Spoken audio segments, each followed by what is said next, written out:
झारखंड में पानी पर्याप्त मात्रा में न होने की वजह से किसान सिर्फ बारिश के समय ही खेती कर पाता है और पैसा नहीं होने की वजह से वह ना तो अच्छे से बीज ले पाता है और ना ही खेती में इस्तेमाल होने वाले केमिकल्स को ले पाता है। और उसी वजह से बारिश की खेती करने के लिए वह 7 से 8 महीने के लिए माइग्रेट होना पड़ता है और जिससे वह पैसे लाए और खेती के लिए सामान ले सके। और एक बार जब वह खेती हो जाती है तो वह फिर से दोबारा अगली बार खेती के लिए चला जाता है। जयंती जी जो रुखरुम गांव के ब्लॉक रायडी और पंचायत सीलम की है, उनका भी यही कहना है कि हमें पर्याप्त मात्रा में पानी नहीं होने की वजह से हम सिर्फ बारिश के समय ही खेती करते हैं और बाकी दिन हमारे पति काम करने के लिए बाहर निकल जाते हैं। इस वजह से हमें पैसे की पर्याप्त मात्रा नहीं होने की वजह से हमने अपने बच्चे को सरकारी स्कूल में प्राइवेट से निकाल कर डालना पड़ा। बहुत स्थिति खराब था। स्थिति खराब होने से हम लोग बच्चा को प्राइवेट स्कूल से निकाल के फिर हम लोग सरकारी में डाले हैं। और ऐसा स्थिति रहने से तो हम लोग मैट्रिक तक पढ़ाते प्राइवेट स्कूल में। कितना बच्चा तो कुछ नहीं था। खुद से हम लोग धान के बेच के नॉन तेल खाते थे पहले, अभी नहीं। अपना बस नमक खरीद रहे हैं और तेल साबुन शैम्पू यही सब खरीद रहे हैं हम लोग। बाकी सब्जी सब लहसुन खरीदना पड़ता था, प्याज खरीदना पड़ता था, आलू, ये सब को हम लोग को अभी खरीदना नहीं पड़ रहा है। कुआं नहीं बनने से हम लोग का स्थिति बहुत खराब था। और जो पहल परियोजना घुसा गांव में मीटिंग उटिंग किए हम लोग, तो दादा दीदी सब से तय किए। उसके बाद हम लोग इसको मरामत किए। उसके बाद 16 प्लेट बैठाए, 5 HP पंप। उसके बाद हम लोग अभी सिंचाई करके खेती कर रहे हैं। विकास संवाद समिति ने SDFC CSR परिवर्तन के द्वारा सस्टेनेबल एग्रीकल्चर और हेल्थ और न्यूट्रिशन पर फोकस किया और किसानों की दिक्कतों को देखते हुए उनकी समस्या का समाधान भी किया। जैसे कुएं अगर बिगड़े हुए हैं तो उन्होंने कुएं का समाधान ढूंढा और उन्हें ठीक किया और उसके बाद उसमें सोलर प्लेट लगाकर उनकी खेती तक पानी पहुंचाया और नेचुरल खाद उन्हें बनाना सिखाया। टेक्निकल कई चीज़ें उन्होंने बनाना सिखाया और खेती किस तरीके से और अच्छे तरीके से कर सकते हैं वो उन्होंने सिखाया। और इसके बाद किसानों में क्या बदलाव आया, आइए जानते हैं। उसके बाद हम लोग का खाने पीने का बदलाव हुआ, रहन सहन का बदलाव हुआ।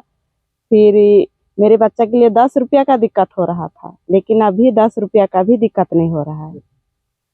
5 एकड़ जमीन है 6 परिवार का। तो उसमें अभी तीनों सीजन में आप लोग काम? तीनों सीजन में कर। विकास संवाद समिति ने किस तरीके से उन्हें मुर्गी पालन और गोबर से ही खाद बनाना और केमिकल को छोड़ नेचुरल रिसोर्सेज से ही अपने खेती में उपयोग लाने वाली चीज़ों को बनाना सिखाया और बीज भी उन्हें ही बनाना सिखाया। आज वो खुद ही बीज उपयोग करते हैं और केमिकल को छोड़कर नेचुरल चीज़ों को ही खाद में डालते हैं। हमने विकास संवाद समिति के कुछ लोगों से ही बात की, आइए सुनते हैं। जोहार, मेरा नाम अंशुमाला डुंडुंग है और विकास संवाद समिति में मैं कार्यरत हूँ। 2021 से पहल परियोजना विकास संवाद समिति लेकर के आई है। SDFC की प्रोग्राम है। बेसिकली SDFC CSR परिवर्तन इसको फंड करता है, ये पूरे प्रोग्राम को। ये फंड हुआ था 2021 से लेकर के 2024 के साइकिल के लिए, 3 साल के लिए। इसका मेन फोकस है एग्रीकल्चर, स्पेशली सस्टेनेबल एग्रीकल्चर के ऊपर में और हेल्थ एंड न्यूट्रिशन के ऊपर में। न्यूट्रिशन मेन फोकस इसलिए भी है क्योंकि झारखंड इज वन ऑफ दो स्टेट्स जहाँ पे कुपोषण से लोग, malnutrition से लोगों का डेथ हुआ है। तो इस चीज़ की वजह से न्यूट्रिशन का पार्ट को बहुत ज़्यादा फोकस किया गया है और न्यूट्रिशन डायरेक्टली रिलेटेड है एग्रीकल्चर से। तो अभी कितने गांव में ये प्रोग्राम चल रहा है, ये कितना जिला? पहल परियोजना जो है, जिसको participatory action for holistic agriculture and livelihood, basically पहल का ये फुल फॉर्म है। तो ये हम कर रहे हैं गुमला डिस्ट्रिक्ट के 2 ब्लॉक्स में, रायडी एंड पालकोट। और रायडी एंड पालकोट के 26 गांव में और उसमें से 8 गांव हमारे पालकोट ब्लॉक के हैं और 18 गांव हमारे रायडी ब्लॉक के। तो इन सभी जगहों में हम लोग कर रहे हैं। हम लोग कवर कर रहे हैं 11 पंचायत को इन अ पॉपुलेशन ऑफ 25,000। और मिलेट से हम लोग बहुत अलग अलग तरह के व्यंजन, जो लोकल डिशेज है, उसको भी प्रमोट कर रहे हैं। स्पेशली मड़वा का, रागी का केक्स, रागी का बिस्किट्स, रागी का नमकीन, रागी का सेवई, बुंदिया, बहुत सारी चीज़ें हम लोग कर रहे हैं। इनफैक्ट लोग अभी रागी का मोमोज भी बना रहे हैं। इसके साथ हम लोग पोषण में भी काम करते हैं। तो पहले हम लोग कुपोषण क्या है, मतलब बच्चा स्वस्थ है इस टाइप से जानते थे। तो फिर आंगनबाड़ी सेंटर्स में जाते हैं और जो कमज़ोर बच्चा होता है एक चार्ट के माध्यम से उसको चिन्हित करते हैं। उसके बाद जो कमज़ोर बच्चा है उसको पोषण बाड़ी देना और मतलब कुपोषण उपचार केंद्र भेजने का काम करते हैं। वैसे रेंगोला गांव का 2 बच्चा है, अंशिक बड़ाई और सतीश झोरा, जो कि अभी मतलब कुपोषण उपचार केंद्र में जाकर के अभी स्वस्थ है।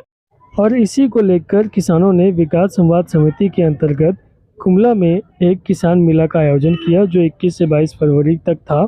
और उसमें किसानों ने नेचुरल रिसोर्सेज के द्वारा अपनी उगाई हुई फसलों का प्रदर्शन किया। साथ साथ रागी के कई तरह के व्यंजन बना के उन्होंने वहाँ पे प्रदर्शन किए। और इस प्रोग्राम में DAO सर भी आए थे, जिन्होंने ये देखकर बहुत खुश हुए कि किस तरीके से किसान नेचुरल रिसोर्सेज के द्वारा अपनी फसलों को उगा रहे हैं। और उन्होंने एक किसान को विडल देने का भी वादा किया, जो फ्री ऑफ कॉस्ट होगा। तो आपको ये वीडियो कैसी लगी, आप हमें कमेंट कर सकते हैं। और हमारे ऐसे और वीडियो को देखने के लिए हमारे चैनल को लाइक करें, सब्सक्राइब करें। मैं आशीष, अभी झारखंड से।